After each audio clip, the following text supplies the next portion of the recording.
그러니까 여러분 저하고 3시간 동안에 여기 모이시 시간 투자하신 거 3시간 분량만큼은 뭔가 값진 거로 보답을 해드리겠습니다. 이런 질문 많이 할 것 같아요. 어떤 삶을 살고 싶은가. 물론 이제 늙고 싶지는 않겠지만 어쨌거나 그 여생이라는 부분은 있어요. 그죠? 유한은 아니잖아요. 무한한. 그래서 뭐 80이냐 100세냐 뭐 여러 가지 썰은 있지만 어쨌거나 오래 건강하게 살고 싶어요. 하지만 그 중에서도 나름대로 자기 자신들이 생각하는 삶이 있을 겁니다. 저도 있고 여러분도 있을 거예요. 그죠? 오늘 주제입니다. 내일이란. 내일이 두 가지 의미가 있어요. 말 그대로 투몰로. 조금 더 멀게 하면 퓨처, 미래. 또 하나 있어요. 내일, 마이자. 뭐 띄어쓰기 상관없이 내일은 두 가지 의미가 있습니다. 그래서 우리가 얘기할 때 잘해야 돼요. 내일에 대한 이야기냐, 내일에 대한 지금 이야기냐. 근데 오늘 주제는 두 가지답니다. 사실 내일이 있으려면 일이 있어야 돼요. 오늘의 일. 그거 없이 내일은 보장이 안 됩니다. 그리고 중요한 거는 행복이란 부분에 대해서 한번 생각해 볼 필요가 있을 것 같아요. 행복. 너무 주관적이지만 또 한편으로는 상식적인 측면도 있어요. 그러니까 우리가 많이 읽고 지나가는 단어 중에 하나가 행복인 것 같아요. 행복하십니까? 질문에 단 한 번도 행복이라고 얘기한 적이 없을 거예요. 그죠? 있습니까? 있긴 있는데 기억이 안 나. 그때가 언제인지. 그죠? 뭐 직장에서 승진했지만 하루만 즐거워요. 그죠? 그 다음부터는 이제 야근해야 돼. 뭔가 이거 체크하게 좀 눈치 보이고, 그죠? 먼저 하루 사이인데 일찍 나오고 늦게 나가. 뭔가 이상해, 그죠? 특히 지적자 되신 분들은 그 아픔 누구도 몰라요. 내가 어떤 고생하고 있는지. 우리가 보면은 어쭈 이렇게 되지만 그 막상 지적자 되시면은 스트레스 무지 받습니다. 애들도 마찬가지. 우리 분명히 행복하다고 만들어졌는데 물어보세요. 행복한가? 그건 당신 생각이고 이거예요, 속으로는. 그리고 또 하나 부분, 일. 아까 말씀하신 지금 하는 건 일이고 은퇴하고 하는 일은 뭔가 행복이야. 아주 구별이 돼요. 스스로는. 과연 그럴까? 그래서 저는 여러분을 대신해서 이 두 가지 주제에 대해서는 심각히 고민했었고 고민 중이고 실전을 치르고 있어요. 마치 전장터에 있습니다. 그래서 저의 전투 경험담, 실전 사례 부분들을 오늘 주제로 많이 좀 다뤘습니다. 근데 묘한 포인트가 지금 이거예요. 일을 잘하는 습관. 다 좋은데 행복해지는 것. 또 한편으로는 일을 잘하는 것. 이 두 가지 뉘앙스인데 저는 이런 표현을 받고 싶어요. 맨땅의 헤딩보다는 지금까지 축적된 그 무엇인가를 통해서 뭔가 전문가로 되어가는 과정이 있다면 그 과정의 요령을 여러분에게 알려드리고자 합니다. 그게 여러분에게 일을 잘하는 노하우기도 하고 또 한편으로는 행복해지는 과정에 있어서 필요한 요건이기도 해요. 그래서 오늘의 주제는 내 일에 대해서 한번 살펴보고 일과 행복은 도대체 어떤 관계인지, 과연 일은 불행을 만드는 거고 행복은 일을 벗어났을 때 행복인 건지, 더 중요한 건 내가 미래의 행복을 위해서 일을 잘하기 위해서는 무엇이 필요한지. 그러니까 일이란 표현 쓰지 마시고요. 나 나름대로의 어떤 전문가로서 성장하는 과정에 도움될 만한 건 뭔지, 이렇게 시각을 달려면은 지금 그래도 유의미할 겁니다. 이거 계산해 보셨어요? 우리 이미 대학 졸업시키신 분들은 가만히 계시고요. 아직 대학 자녀분들이 대학을 아직 안 나왔으면은 두 분이나 또는 여러분의 나이 한번 비교해 보세요. 이게 무지 중요합니다. 저한테 그래요. 사업자가 된 그 회사 나온 친구들한테 꼭 그런 얘기합니다. 얼마 벌어야 됩니까? 얼마 벌어야 됩니까?의 답이에요, 저는. 당신이 애들이 대학 졸업할 때 당신 나이가 얼마냐? 그때까지 필요한 돈은 역산하면 나와요. 뭐 안 먹고 안 가르치지 이러면은 뭐 조금일 거고, 뭐 대출 있고 그 다음에 애들 많이 가르쳐야지 이러면은 생활비 많이 들 거고. 계획 무지 큽니다. 근데 포인트는 이렇게 잡으면 얼추 나오는 것 같아요. 그래서 그때까지 역산하면은 필요한 돈이 나옵니다. 그래서 현실적으로 일이 직장에서 나온 순간부터는 내가 벌어야 될 돈이 이미 정해져 있어요. 나 의사 상관없이. 나는 직장에 있을 땐 직급이 있고 그만큼 연봉이 있는데 그만큼 벌고 그만큼 벌 수 있는 기회가 있는데 나오면은 누구나 똑같이 이걸 벌어야 돼요. 뭐 생존을 위한. 그게 떨어져요. 그게 내가 월급 받았을 때보다 더 많아질 수도 있어요. 필요한 돈이. 그래서 그때 기준점은 대학교 졸업할 때까지 놓고 보면은 거의 오차가 없어요. 제가 지금 애들이 대학 졸업을 안 한 상황입니다. 미치는 거죠. 직장도 안 다니고. 물론 우리도 뭡니까? 애들 학자비는 안 나와요. 그죠? 그건 안 나오잖아요. 저도 번거해서 나가야 돼요. 근데 하필이면은 회사 그만두는 해에 가서 고등학교 간 거야. 그것도 특목고를. 안타깝죠. 기왕이면 회사 다닐 때 갔으면 좋은데. 생돈 나갔습니다. 근데 또 이게 또 재수를 해버리네. 또 큰 놈만 하면 좋은데 둘째까지 또 따라하네. 얘 또 미대예요. 하필이면. 그러니까 번 돈의 대부분은 그러니까 우리나라의 먹이 사슬이 꼭지점은 교육이야. 사교육인 것 같아요. 진짜 잡아야 돼 이거. 후배들한테 그런 얘기합니다. 물어보면은 자녀에 대한 그 교육에 대한 투자를 사교육은 지금 심사숙고해야 될 것 같아. 지금 스카이 명문대도 인문계열은요 보장 못해요. 취직을.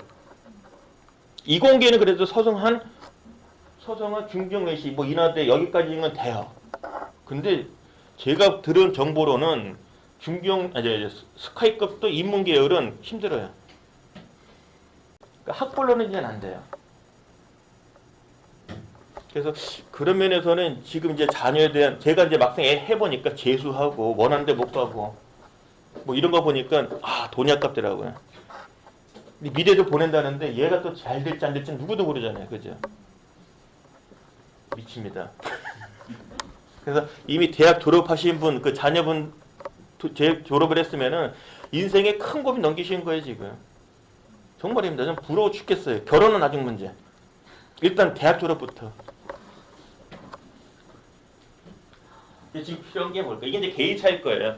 연배도 다르시고, 이제 직급 다르시고, 하는 분야도 다르시는데, 인생에서 남 비교하는 게 제일 불쌍한 것 같아요. 슬픈 것 같아요. 우리들 맨날 그러는 직장인들. 금융계가 제일 많이 벌어요. 공기업, 그 다음에 공무원 부러워요. 그럼 뭐합니까? 나는 다니고 있는 회사 여기 있는데. 근데 회사를 벗어나면 그나마 또 울타리가 없어져요.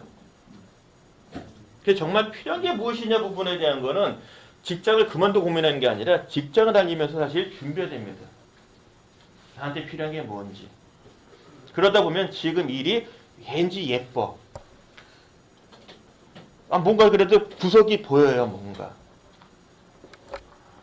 뭐 저한테 필요한 거는 뭐 딱 하나입니다. 일입니다. 일이 불행한 것 같죠? 일 있는 게 행복이에요. 뒤에도 설명드리지만은 일의 관점이 막 달라집니다. 그래서 저는 걱정이 지금. 제가 지금 올해가 53인데 큰 애가 22, 작은 애가 20예요. 다 재수 유경험자. 근데 얘는 끝났어 이제. 얘는 이제 결혼식 자금만 주면 끝이에요. 그거 선언했어요. 그 이상 안 준다. 얘네 관심 없어요 지금. 얘가 이제 걱정이에요. 정상적으로 올해 입시를 봐서 성공하면은 얘가 28일 때 사회에 나와요. 근데 그때까지는 그래도 부양에 대한 양육에 대한 의무는 좀 해야 될 것 같아요. 근데 저도 학자금 별반은 받았으니까. 근데 결혼할 때 땡지는 안 받았거든요. 대출 받고. 그러니까 나도 안 받았으니까 너도 안 받아 이 명분이 돼요. 근데 학자금은 그래도 별반은 받았으니 절반은 줘야 돼. 그러니까 그 정도까지의 의무감을 좀 갖고 있습니다. 근데 여러분은 오늘 보니까 연배들이 상당히 높으셔서 이거 뭐 이게 종료한 것 같기도 하고 한번 생각해보세요 여러분들. 여러분 기준으로 부분 말고 여러분 기준으로. 다행히도 우리는 이게 보장이 된단 말이에요. 힘은 드는데 안정성은 일단 확보돼요. 저는 안정성이 없어요. 똑같은 스트레스지만 저는 가중치가 좀 있고 여러분은 그냥 말 그대로 이거에 대한 스트레스 그 자체면 돼요. 근데 정말 고민을 해봐야 돼요. 이 정도까지 그래도 부모로서 뭔가 도리는 아닌가. 부모로서 애들한테 해줘야 되는 거.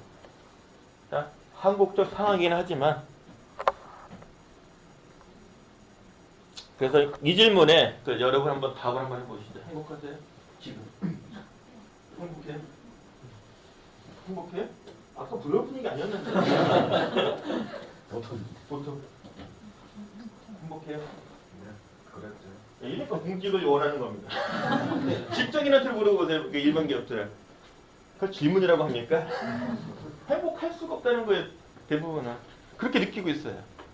그러니까 행복은 주관적이다. 그래서 여기 안에서도 차이가 있을 거고 또 우리 바깥하고 공직이 아닌 분하고 또 차이가 있는 건데 어떤 게 맞다 틀리다 얘기는 아니에요. 다만 행복이라는 얘기를 놓고 봐도 다르다. 그럼 다른 부분이 차이점이 있냐? 저 사람은 잘났고 못난 거냐? 나는 불행한 거냐? 그건 아니다. 그런 말씀을 좀 드리고 싶어요. 그래서 행복에 대한 요소 부분들을 일단 남의 이야기 한번 해볼게요. 이경영 알죠? 영화 배우. 이경규 알죠? 이경규 치고 되게 사진 잘 나왔어요. 이 두 사람의 그 히든 스토리가 있어요. 이경영은 거의 뭐 그 훈남이에요. 미남 그 배우인데 잘 나가다가 탤런트도 하고 영화 배우도 잘하다가 사건에 휘말립니다. 어쨌든 간 원인 제공 지기가 있는 거예요. 그러니까 성추행에 걸린 거예요. 성폭행 내지 성추행 이런 식의 시비가 걸려서 결국은 무죄 판결을 났지만 그렇게 소문나다 보니까 실제 뭐 조사도 받고 하다 보니 판결은 무죄예요. 근데 그때까지 여론이 방송 하차가 되어 온 거예요. 그나마 영화에는 나올 수가 있었어요. 그 TV에 그나마 최근에 나온 게 종편 TV, TVN의 미생이에요.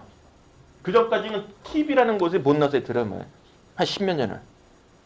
근데 영화에는 무지막지 나옵니다. 왜 나오냐 인터뷰 보면은 가성비가 높대요. 일단 싸게 먹힌대, 이분이. 근데 중요한 건 이 사람 입장이에요. 막상 그런 이혼도 했어요, 그때. 그런 일 있고 이혼도 하고.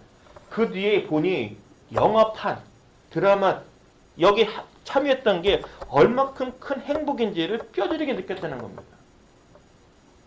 그러니까 개인으로서의 삶은 망가졌는데 그나마 희망은 다시 영화편에 카메라 앞에 쓸 수 있다면 이 희망을 자기 놓지 않았답니다. 그러다가 조금 여론이 잠잠해지면서 영화에서 단역이라도 오니 그것이 행복이었다는 거예요. 그러니까 자기는 행복을 주는 일이기 때문에 역할, 금액 안 따졌답니다. 지금도 그런 관점에서 그 영화판에서는 많이 소문 났나 봐요. 돈도 안 하고 그 일에 대한 소중한 어떤 역이든. 그래서 그런지 역할이 상당히 예전보다는 상당히 좋아졌어요, 사실은요. 어떤 역을 맡더라도 그 배우의 경륜이 쌓인 배우의 그 맛이 금방 나타나졌습니다. 이경규가 MBC에서 하차되는 순간 이제 뜬 게 바로 유재석이에요. 그러니까 유재석이는 이경규 있는 동안에는 안 떴어요. 그러니까 MBC 주말 예능 프로그램의 대부분은 이경규 손을 거쳤고, 근데 어느 순간 MBC에서 하차했는데 명예롭게 퇴직을 못했나 봐요.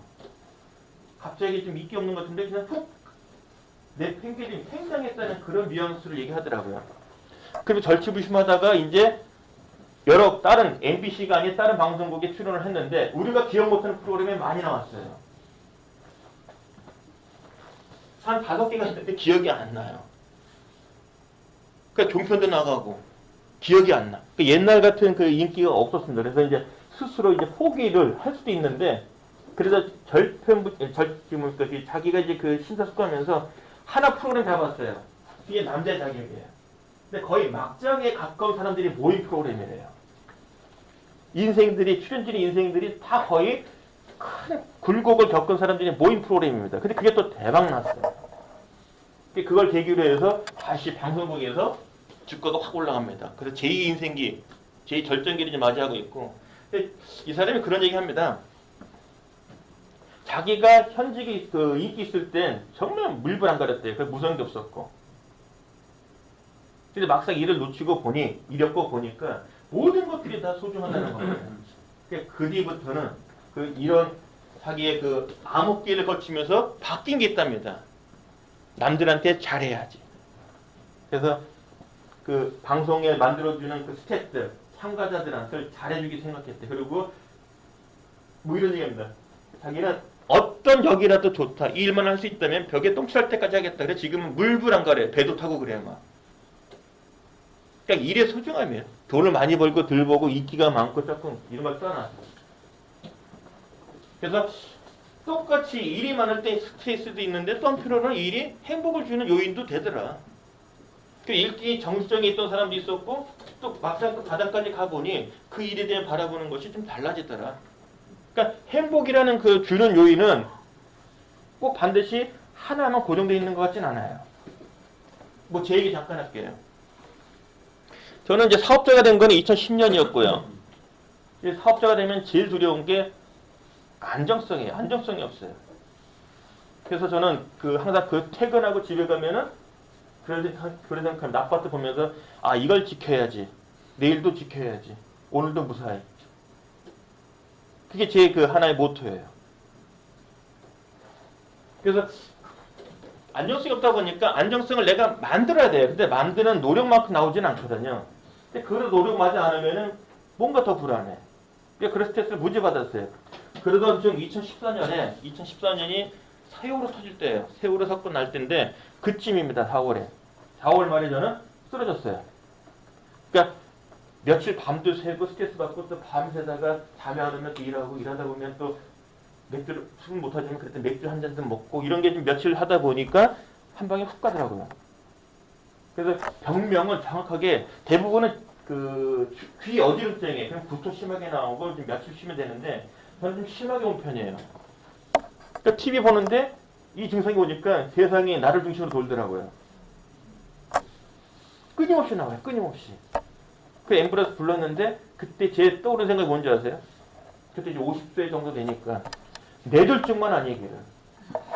그 앰뷸런스 실려가면서 딱 그 생각밖에 없어요. 제발 뇌졸중만 걸리지 말자.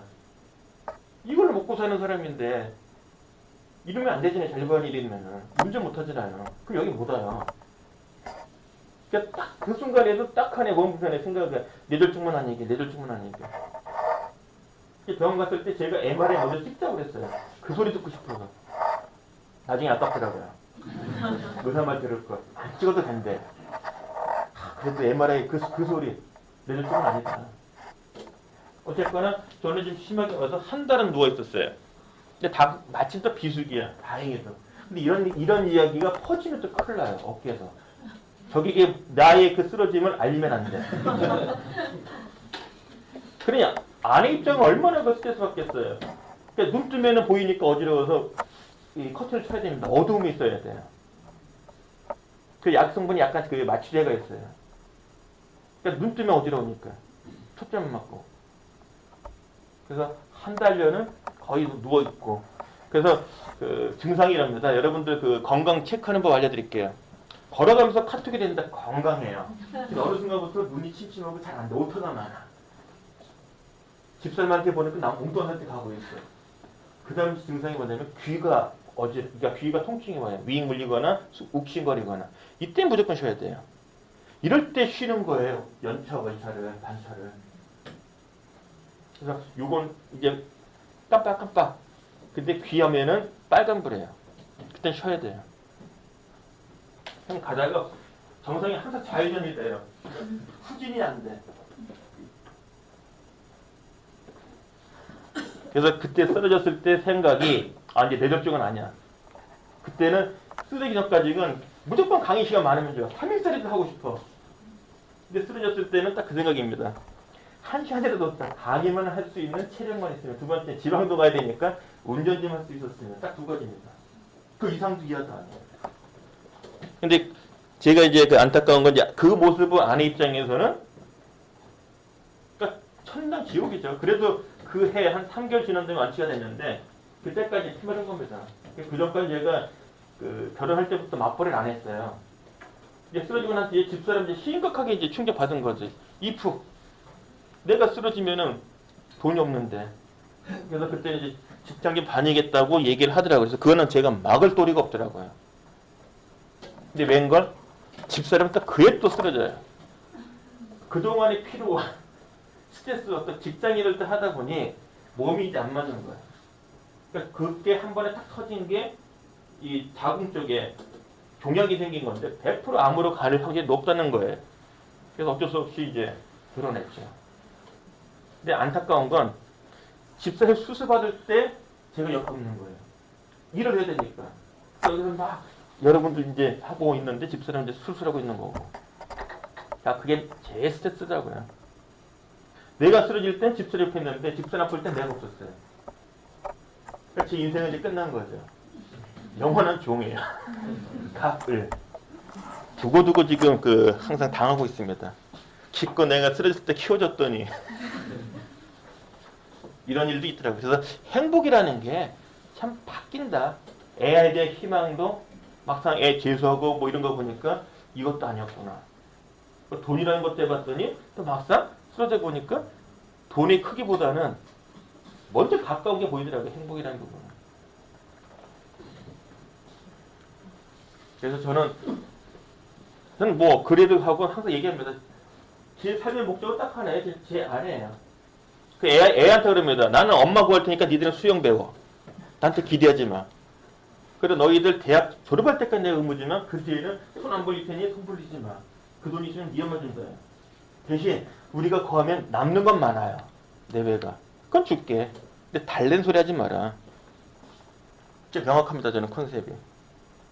여러분이라면 경상도 사나이인데 그죠? 이거 창피하다. 그죠? 라고 할 수도 있어요. 그건 뭐 괜찮아요. 그래서 한번 여러분이 오늘 이제 주말이 있으니까 주말에 한 번쯤 고민 한번 해보세요. 행복과 여러분 배우자. 행복과 배우자가 과연 뭐 어떤 관계일까? 조금 더 색다른 그 주말이 되지 않을까 생각을 해보고요. 한번 고민해보세요. 우리 연배에 있으신 분들 이제 자녀가 이제 거의 다 성장해서 독립 앞뒀으면은 정말 한번 고민해보십시오. 저는 개인적으로는 배우자라는 관계가 정말 세상에서 신이 준 선물인 것 같아요. 부모와 자식 간에는 이게 달라요.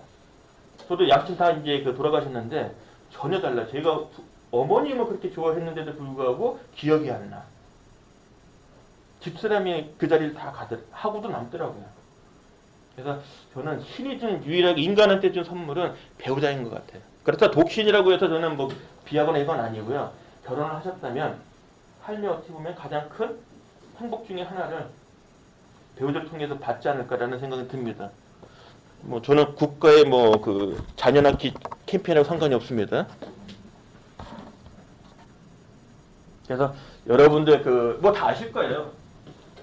돈이 1순위 될 수도 있는데 신기하게도 돈이 많은 집안은 꼭 사고가 있어요. 그죠? 배우자가 서로 쌍방이 치거나 어느 한쪽이 치거나 그죠? 치는 것도 여러 가지예요. 그죠?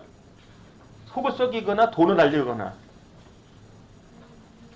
우리 그 공직은 잘 모르겠는데 우리 일반 기업은 이런 얘기가 나와요. 이제 임원으로 퇴직하신 분과 팀장 부장으로 퇴직한 사람이 있으면 차이가 있어요. 임원으로 퇴직하신 분들 공통점 일단 머리가 없어. 많이 빠져. 하얘. 뒷골 땡겨. 어딘가 아파. 그리고 갑자기 늙어. 일 떠나면 애들은 갑자기 컸어. 애들 보면 갑자기 큰 애들이야. 누구시죠? 뭐 이렇게 돼. 근데 돈은 많아. 이제 팀장으로 이제 퇴직하신 분들 아직까지 그래서 머리가 좀 많아. 검은 부분도 많고 특히 아픈 데는 없어요. 애가 어떻게 컸는지 알아. 근데 단점 돈이 없다. 그냥 행복의 크기에 비교하면 비슷할 것 같아요. 근데 우리는 모르겠습니다. 그 다음에 돈과 명예와 건강 이 세 가지를 다 주진 않는 것 같아요. 저는 개인적으로 그거 이렇게 생각합니다. 다 안 주더라. 근데 신기한 건 셋 중에 하나는 네가 골라 그러면 주는 것 같아요. 저는 돈은 아닌 것 같아요. 그러니까 돈은 그냥 생계 유지 정도만 빚만 없으면 하는 거고 이건 저는 중요시하는 것 같아요. 예보에 부끄럽지 않은 삶, 기하면 건강하게. 저는 이런 쪽이고요. 집사람은 심플해요. 1순위, 2순위, 10순위까지도 돈이에요. 왜냐? 나머지 제가 커버하니까. 저는 그게 흉하다고 생각하진 않아요. 근데 내외가 돈 그러면 좀 이상한데 저는 다른 쪽에 집사 그거니까 뭐 좋죠 뭐. 근데 여러분은 그래도 내외가 같이 가야죠. 그래서 돈이 약간 부족하더라도 명예나 건강도 그에 못지않은 걸 주는 것 같아요. 막상 쓰러져 보니까 다 필요 없어요. 예.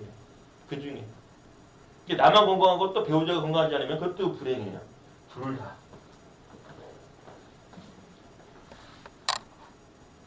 이 질문 아까 그 말씀하셨던 것 같은데 일을 하면 행복하지 않고 일을 안 하면은 행복한 거니까 그러니까 출근하면 이거 퇴근하면 와 그죠?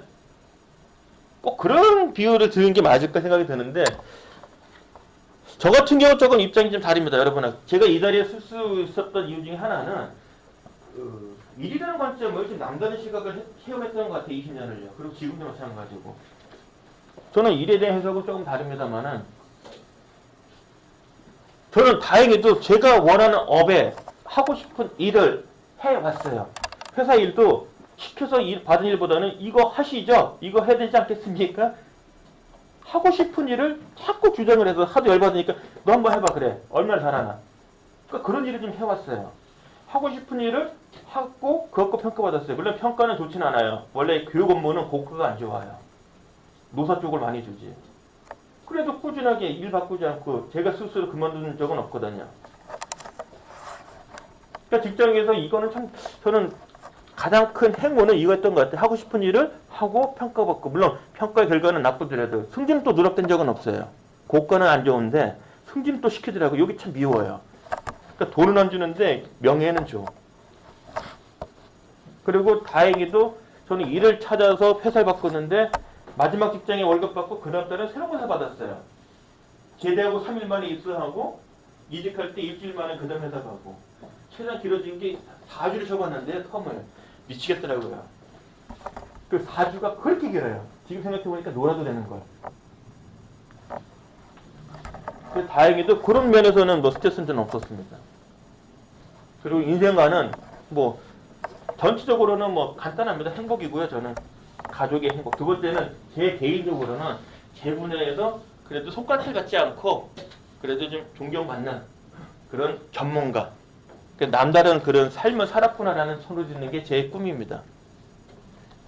직업을 이제 한 28년째 하고 있고 현역생활 뭐 60대까지 한다 그러면 한 5년 전, 한 7, 8년? 그 정도 남았는데요. 아직 부단히 노력 중입니다. 그래서 저에게 있어서 일이란, 당신의 일은 뭐요? 그 물어본다면 저한테 일은 돈이에요. 명확합니다. 일은 돈이에요. 스트레스라는 말보다는 일단 돈의 크기예요. 일의 양은. 없으면 불안해요. 제일 싫은 게 뭔지 아세요? 지난 추석처럼 연휴가 싫어요. 그것도 월 가운데 끼면은 한 달이 날아가요. 왜 이렇게 많이 쉬는지. 휴일에 일하면 그렇게 좋아요. 휴일 근무 그렇게 좋아요. 왜냐면 과외 시간이에요. 너무 좋아. 그 다음에 3개월치 일이 확보 스케줄이 나오면은 해피해요. 지금 이게 12월이에요. 지금 10월이고 10월달은 12월은 빵빵빵 비어있어요. 미쳐요, 저러면. 그러니까 저걸 채워나가야 되는 겁니다, 스스로. 근데 지나보면 있는데 막상 현재 시점에서 3개월 뒤 보면은 잠이 안 옵니다. 그러다 이제 쓰러졌지만 요즘은 자요. 잠은 잘 자요. 눈 떠서 이제 스트레스 받지만. 이런 게 생깁니다. 어차피 스트레스 받는 거 일단 자고 보자. 그 다음에 아무리 열심히 해도 성과급을 안 줘. 기본급만 줘. 뭔 얘기인지 알죠? 그러니까 여러분은 기본급도 있고, 여러분 그 월 평균 받는 거 곱하기 한 22개 낼 거예요, 공무원들은. 18개에서 22개 냅니다. 그러니까 적은 돈은 사실 아니에요. 총량을 이제 비교하면 뭐 우연치 있겠지만 어쨌거나 지금 평균 월급 받는 거에 한 22개 정도가 연봉일 겁니다. 그러면 그냥 매달 들어온 거로 끝. 성과급은 제 스스로 드린 게 아니라 집사님 줬을 때 비로소 성과급이에요. 근데 안 주더라고요, 한 번도. 현물로는 줘요, 현물. 옷 사준 거로. 시사 이렇게 돈 달랬더니. 그 다음에 기복이 심하다. 우린 기복이라는 것은 거의 없어요, 평균에는. 그죠? 성과급이 약간 기복이 있는 것 뿐이고. 그 다음에 일이 없으면 제로가 아니라요, 마이너스예요. 내가 곳간에 쌓아놓은 양식이 많으면 그것 빼먹지만 그게 없으면 대출 빼야 돼요. 이건 참 무섭더라고요. 사람들이 회사 그만두면은 뭐 아니면 뭐 그냥 뭐 안 쓰면 되지. 대출 써야 돼요. 뭐 은행권에 있는 친구들, 제가 그 90년 직장 시작했는데 그때 입사했던 애들이 지금도 버티고 있어요. 안 나오고. 3억 주는데도 나가 그래도 안 나. 그래 최근에 많이 잘렸어요. 억지로 이제는. 점장 아닌 애들이, 지점장 아닌 애들이 이제 다 나왔는데 3억 주는데도 안 나간 애들이에요. 생각해보니까 걔네들이 씀씀이가 40평대의 그랜저급의 애들 특목고나 과외시키는 애들급이에요. 못해도 1년에 7천 이상은 까져요. 그럼 1년에 7천이에요. 그럼 3년만 지나면은 2억 훅 가요, 그냥. 근데 거기다 뭐 이렇게 잘못하다가 툭 날려보세요. 뭐 여행 가고 보면은 뚝딱 또 몇천 까집니다. 그거 안 나오는 거예요. 야가 싸요, 금융권 애들은. 똑똑해. 우리는 1억 주면, 네, 고맙습니다. 나올 텐데. 저 같은 경우도 7천원 벌어야 돼요. 애 졸업할 때까지. 근데 한 놈이 다행히도 지금 계획 때문에 약간 떨어졌어요. 조금만 더 벌면 돼. 그러니까 그게 벌어야 지금이 유지가 되는 겁니다. 근데 누가 실천 줍니까? 실천이 일반 직장인이면은 차장급이에요. 차장급. 그래서 저도 마지막에 팀장부장 그 2009년도 연봉만큼은 지금 어떻게든지 맞추고 있는데 쉽진 않아요. 3개월치 누가 주면 진짜 고마운 거죠. 그래서 저는 컨설팅이 그렇게 하고 싶은데 다행히도 매년 하고 있습니다. 컨설팅 올해도 했고요. 그거는 되게 3개월짜리예요. 그러니까 3개월간은 제일 행복해요. 세상에서. 근데 여러분은 반대 입장이죠. 항상 채워져 있어. 그죠? 선거하기까지도 힘들고 되고 나서도 보고서 쓰기 바쁘죠. 거기다가 연인 때문에 다행인데 바뀌어봐. 미치죠. 또 외워야 돼. 구정이 전략과제, 5대 과제 해서 구정 목표, 그 다음에 우리 국별로 해서, 그 다음에 과별로 해서 실천까지 하면 송파구청 컨설팅 때 보니까 28개인가 정도 나오더라고요. 과단위 목표까지 하면. 또 KPI 써야 돼.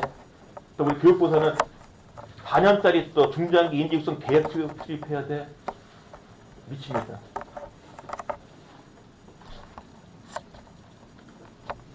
그래서 저는 이런 생각을 많이 해요. 사업자가 스스로 자기가 몸으로 수입을 버는 사람은 근로자예요, 원래는요. 경영자는 내가 아닌 타인을 통해서 수입이 발생되는 건 경영이에요. 근데 실무에 그걸 뛰면은 내가 하고 싶은 일만 할 수가 있어요. 그래서 큰 돈은 못 벌어요. 단점은. 큰 돈은 못 벌고 큰 돈은 좀 벌어요. 그 이제 아파 보니까 사실 이게 욕심나더라고요. 내가 아플 때도 직원들이 돈 벌면 되는데 내가 아프니까 내가 돈을 못 벌어.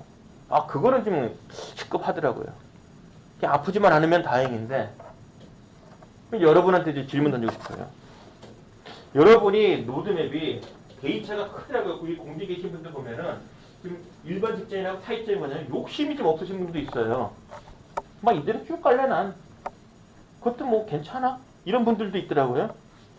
일반 그 기업에서는 잘 안 나타나는 현상인데 근데 이 행정 책임자와 특정 분야의 전문가라고 이렇게 두 개를 굳이 구별한다면은 차이점은 엄연히 있어요.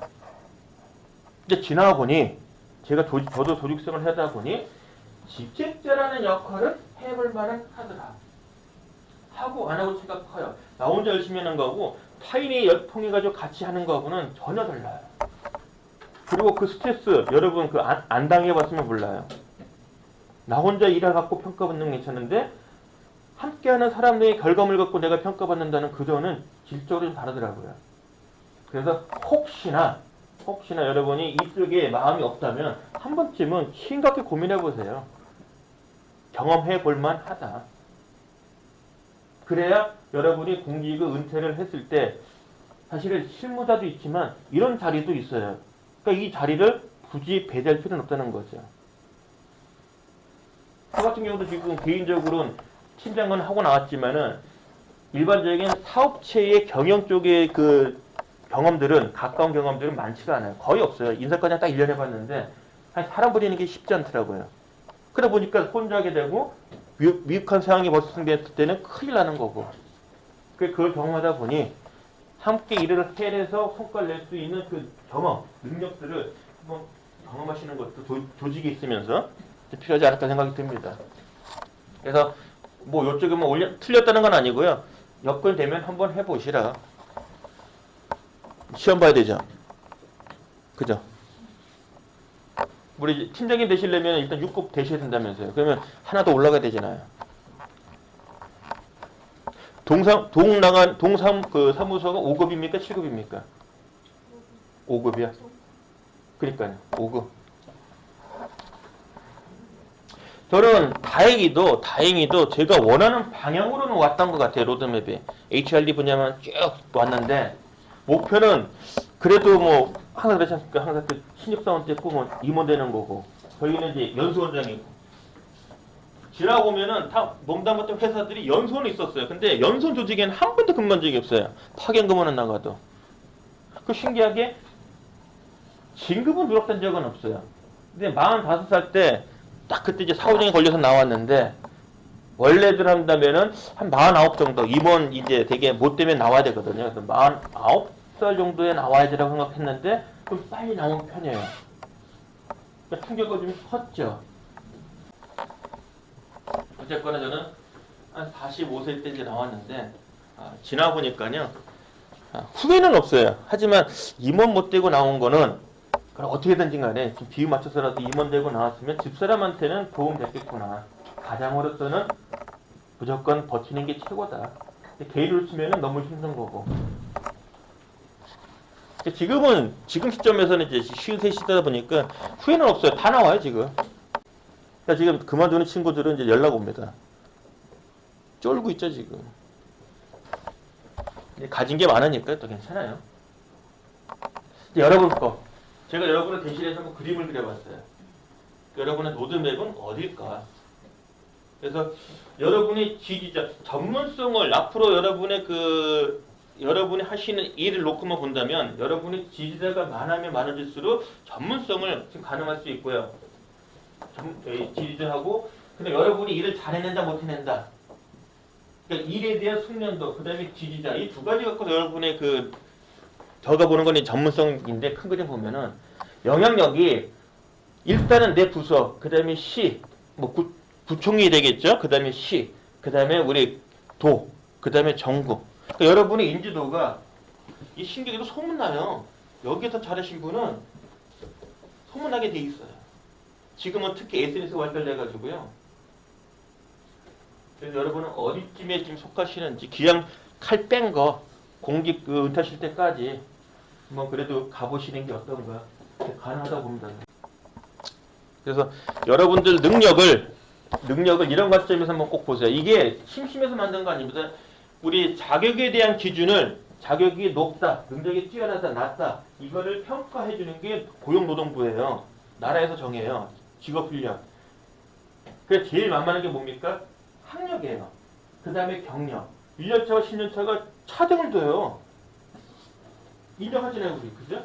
근데 급이 있어. 그것도 인정하잖아요. 무슨 자격 1급, 2급, 기능, 기사 등등.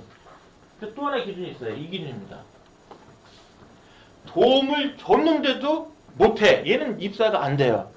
그냥 잘려요. 도움을 주면 해내. 도움을 받으면 해내. 그게 제일 낮은 단계. 주로 사원급이에요. 두 번째 등급이 있어요. 혼자서 여러 개 일을 해. 이게 대리급이에요. 한 4, 5년 차. 그 다음에 타인을 직거도 하면서 타인을 가리키는 것을 해내요. 일에 지장 없이. 그게 과장급이에요. 10년 차 이상.